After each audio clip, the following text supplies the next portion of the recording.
L'actu se fait ce soir avec Henri Jo. Bien évidemment, Tia, et on le sait tous, depuis quelques mois, cette maladie qui quand même est en train de tout arrêter dans le monde entier. Et c'est arrivé en Côte d'Ivoire avec des mesures qui ont été prises ce lundi après un conseil de sécurité sous la présidence du président de la République, bien sûr. Et des restrictions ont été prises pour endiguer l'avancée de cette maladie. Le sport n'a pas été épargné. On va suivre cet élément et puis on revient. Le 16 mars 2020 a marqué la suspension de toutes les compétitions sportives en Côte d'Ivoire.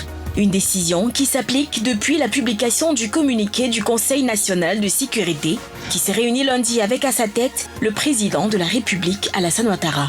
En effet, la Côte d'Ivoire a pris d'importantes mesures pour faire face à la propagation du Covid-19 ou coronavirus. Ainsi, le communiqué publié fait état de la suspension de tous les événements sportifs et culturels nationaux et internationaux pour une période de 15 jours renouvelables à compter du 18 mars 2020 à minuit. Il n'en fallait pas plus pour que certaines fédérations sportives, notamment celles du football, du basketball et du rugby, mettent en application la décision de l'État de Côte d'Ivoire à travers des communiqués. Arrivé en Côte d'Ivoire pour un stage de renforcement des capacités, l'expert mozambicain Nassir Saleh a été obligé de repartir suite à la décision du Conseil national de sécurité. Après d'autres pays donc, le sport en Côte d'Ivoire débute son match contre le coronavirus. Ah oui, comme vous le disiez, le sport n'y a pas échappé. Et voilà, tout a été suspendu. Vraiment, toutes les activités sportives ont été suspendues en Côte d'Ivoire. Est-ce que vous comprenez la décision du gouvernement? Vous allez utiliser les ardoises, oui ou non? Vous également à la maison, vous pouvez nous envoyer les commentaires sur la page Facebook de la 3 ou sur le Facebook Live. Donc oui, vous comprenez, non, vous ne comprenez pas. Bon, c'est un oui pour tout le monde. On va laisser la parole à notre invité, Hervé. Vous êtes d'accord avec ces mesures prises? Ouais, moi, je suis d'accord avec ça. C'est vrai, il faut préserver la vie, au fait. Ouais, c'est une maladie qui fait pas mal de victimes dans le monde. Donc, pourquoi prendre des risques? Voilà. D'accord. Henri Jo? Oui, c'est normal. La Côte d'Ivoire se met dans la même mouvance que les autres pays qui ont été, je dirais, attaqués en griffe par cette maladie. Et donc, c'est normal que déjà, on prenne des mesures. C'est vrai, ce n'est pas alarmant pour l'instant, mais c'est normal qu'on prenne des mesures pour ne pas voir cette maladie prendre de grandes proportions au niveau de notre pays. Je suis d'accord avec Tia, c'est une très bonne décision. Le contexte général s'y prête. C'est une décision inévitable. On savait tous qu'elle allait arriver, plus ou moins tôt ou tard, en raison donc de l'évolution de la pandémie. On le sait tous, le sport est une activité de masse qui draine du monde. Donc c'est une décision à prendre, et très courageuse d'ailleurs, parce qu'il faut protéger et sauver des vies. Je pense que notre gouvernement a pris une sage décision qui s'inscrit d'ailleurs dans une logique, on va dire, mondiale, parce que cela commence depuis la Chine, ensuite en Europe, sur l'ensemble du continent, et puis maintenant dans le pays. Je pense que c'est une très très bonne décision qui a été prise par les autorités gouvernementales. Alors, forcément, ça sent le chômage quand même pour les joueurs. Une période difficile quand même qu'il va falloir gérer, Dorgelès. Je me dis, ils sont sous contrat avec les clubs. Donc moi, je pense que ça n'empêche pas que les clubs continuent à payer quand même les joueurs. Il n'y a pas d'activité. Mais après, ce sont des professionnels, ils ont besoin de leur salaire. Donc, il faut respecter. C'est indépendant de leur volonté. Donc, il y a le cas qui s'oppose. Le communiqué est tombé. On suspend tout ce qui est en rapport avec le sport en Côte d'Ivoire. Mais les joueurs ont besoin de vivre. Et tous ceux qui sont autour du sport. Donc, cher président et autres, continuez à payer les salaires des joueurs. Voilà, on reste dans un élan mondial. On connaît tous le contexte du football actuellement dans le monde. On sait que le football est touché par le coronavirus. Les joueurs seront payés, sauf que peut-être ce qui va les alarmer un peu, c'est les primes de match, puisqu'on les paye aussi selon les matchs, Absolument, les primes de match. Donc, peut-être que là, il y aura un souci, sinon les salaires seront payés. Voilà. Mais ce n'est pas une sanction contre le football, encore moins contre les sportifs. C'est une mesure générale qui touche bien les secteurs d'activité. C'est vrai qu'au départ, moi j'étais un peu réservé En tout cas, certains parmi nous étaient un peu réservés quant à la décision à prendre en compte le sport. Parce qu'on avait dit qu'il n'y avait pas de raison qu'on interdise formellement les activités sportives et en laissant les autres activités. Mais là, on est dans un contexte général, dans l'éducation, dans bien des secteurs. Donc, c'est logique. C'est vrai que les garçons, il y aura des manques à gagner avec les primes de match, etc., etc. Mais l'un dans l'autre, sur la base de leur contrat, les salaires seront payés et puis c'est pour juste une période de mois. Je pense qu'on pourra s'en accommoder quand même. Enfin, un mois renouvelable. Ouais, un mois renouvelable. Mais souhaitons que les solutions soient trouvées avant. On s'arrête au seul mois. Pas mal de temps quand on parlait de reconversion, eh bien, c'est le moment. Voir... Déjà reconversion. Bon, on a une période, c'est pas la fin. Bon, il faut se reconvertir à quelque chose d'autre. Hein. Bon, ben après... J'ai une idée là. Vendeur de garde, par exemple. Ah, pourquoi pas. C'est un métier. Est-ce que les associations sportives doivent aussi interrompre toutes leurs activités? Bien sûr, je pense que ces associations-là drainent du monde. Je veux parler par exemple des écoles de formation. Les académies. Les académies, forcément, c'est des contacts, c'est des matchs qui sont joués, c'est des entraînements. Donc, je pense que cette mesure-là doit s'étendre à ces différentes associations. Je dis à minima, hein, quand même, parce qu'il faut éviter les risques sur les mesures qui ont été prises, donc il faut respecter les consignes. Les jeunes garçons doivent rester à la maison parce qu'il faut savoir que dans les clubs, il y a, comme dit Joël, il y a des académies avec beaucoup d'élèves. Il y a des grands centres de formation comme l'Académie Mimosifcom de l'ASEC Mimosa, comme Ivoire Académie du côté de Dabou. C'est des écoles qui drainent du monde. Je pense que la mesure est générale, elle est collective. Il faut bien qu'elle soit respectée. Mais oui, je pense que sur cette période-là, on peut vraiment envoyer nos enfants en congé, comme c'est fait d'ailleurs pour l'ensemble des étudiants, des élèves du collège et du primaire. Je pense que cette mesure-là, on peut s'en accommoder, comme on dit depuis. Alors, on se pose forcément la question de l'issue de la saison, hein, notamment en Europe. Comment est-ce qu'on va terminer la saison dans les différents championnats, dans les différentes compétitions? Est-ce qu'on doit commencer à se poser cette question en ce qui concerne le championnat ivoirien? Pour l'instant, il faut voir l'évolution de la maladie.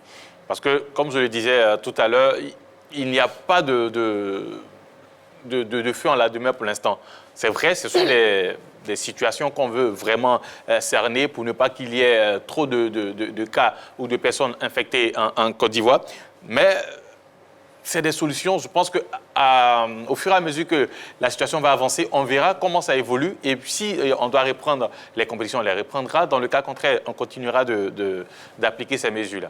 Alors forcément, il y aura un décalage dans le programme de nos différents matchs, vu qu'on avait déjà écoulé plusieurs journées dans notre championnat, on avait la Coupe nationale et tout. Forcément, il y aura un décalage. Maintenant, on priera Dieu que le coronavirus, ou du moins la période qui a été donnée pour l'arrêt des championnats et tout, se résume aux 30 jours. Et puis voilà, espérer qu'on ait de nouveaux matchs pour les jours à venir. Oui, il faut le dire. Et puis, moi, je pense qu'il faut analyser la situation. Pour l'instant, Joël Henry l'a dit, il n'y a pas le feu à la demeure. Faut analyser la situation, il faut essayer de prendre des mesures au cas où on n'arrive pas à contrôler la maladie pour réfléchir, trouver des solutions adaptées à notre championnat pour qu'après, s'il y a des problèmes, on puisse déjà anticiper. Il ne faut pas attendre demain qu'on n'arrive plus à gérer et commencer à réfléchir. Il faut réfléchir maintenant pour trouver des solutions idoines à venir. Je pense que la situation va faire jurisprudence, hein.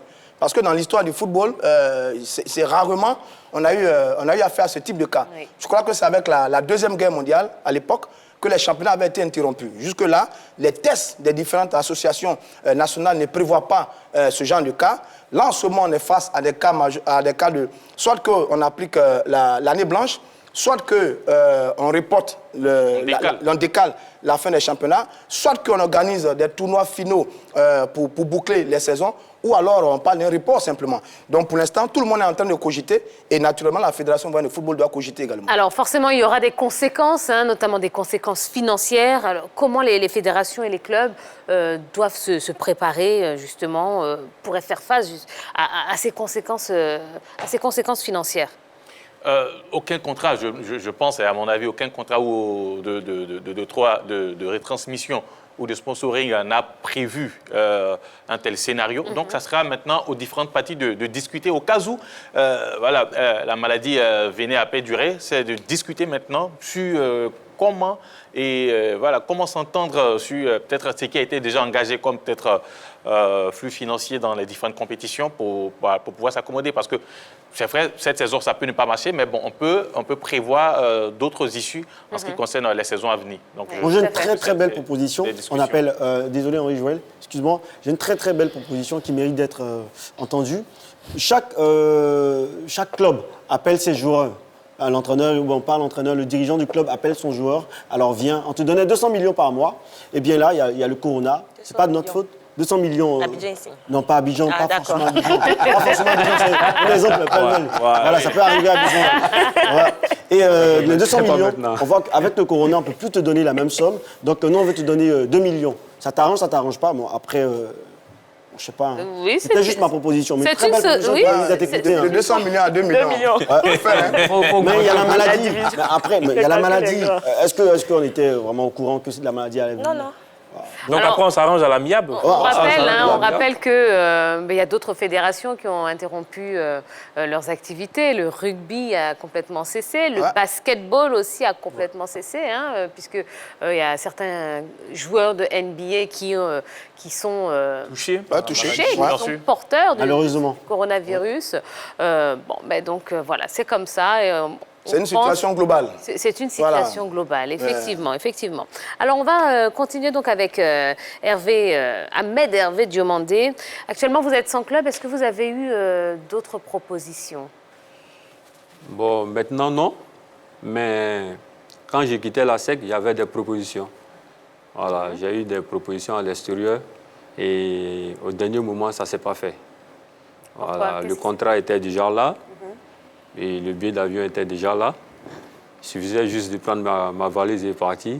Et un jour avant le voyage, il y a le coach, c'est ça, le coach de l'équipe là-bas m'appelle, il me dit non, que la fédération a modifié un peu le règlement par rapport aux étrangers. Voilà, je ne sais pas s'ils ont réduit le nombre d'étrangers, ce qui a fait que je n'ai pas pu partir. C'était dans quel pays? Il devait partir en Irak. En Irak. Ah d'accord, c'est bien loin ça. Il y a une question que j'ai toujours voulu vous poser, Diomandé Ahmed Hervé. Vous étiez un vrai génie. On vous annonçait comme vraiment un grand espoir du football ivoirien. Avec vous, des garçons comme Ndoua Patrick Irénée, Zagbayou Hugues Evra. Comment est-ce que vous n'avez pas réussi à percer ce groupe-là? On se pose des questions aujourd'hui. Bon, il faut dire aussi qu'au foot, il y a le facteur chance qui est là. D'accord. Voilà. Moi, je n'ai pas eu assez de chance parce que j'ai eu une blessure étant au Maroc qui m'a mis hors du terrain pendant 3 ans. Oh là là. Imaginez-vous un instant, une carrière 3 ans sans jouer, c'est difficile pour revenir. J'étais bien parti, mais la blessure a fait que je me suis retrouvé au point de départ. Mais comme on le dit, moi je suis un croyant, j'ai mis ça sur le compte de Dieu. Voilà, quand Dieu ne veut pas quelque chose, ça ne va pas se faire. Alors, on avait envie de vous faire une petite surprise. On aime surprendre nos invités sur le plateau de la Grande Tire.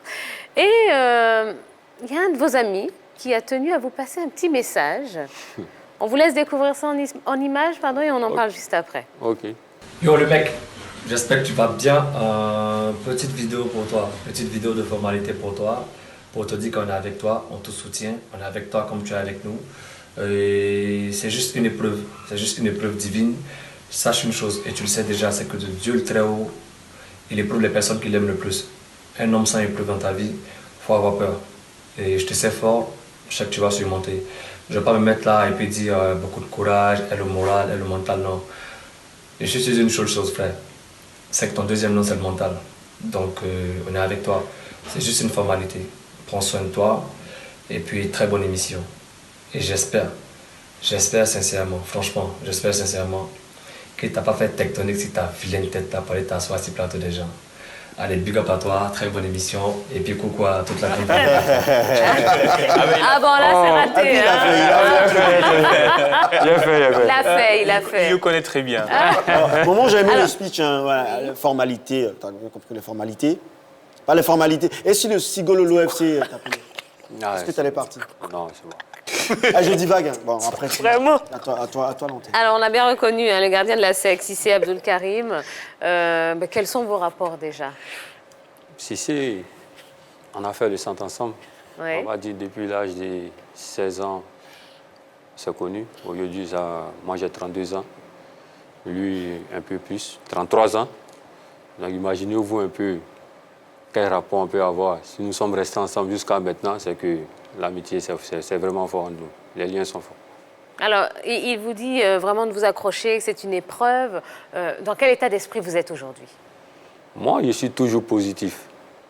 Voilà. Moi, je me dis que dans la vie, on peut vouloir quelque chose et ne pas l'obtenir.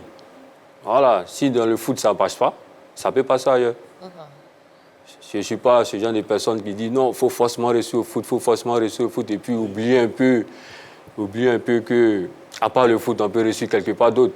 Voilà. Mais Ahmed, Ouais. vous avez 32 ans seulement. Oui. Vous pouvez faire encore les beaux jours de certains clubs au plan local. On a du mal à comprendre que vous n'avez pas de club. Il y a FC San Pedro, il y a Tanda, il y a bien des clubs à qui vous pouvez rendre service encore. Bon, voilà, Il y a le WAC qui a beaucoup il y a le WAC, il y a des besoin problèmes. On a du de... mal à comprendre que Diomandé Ahmed n'est pas de club en ce moment, à 32 ans seulement.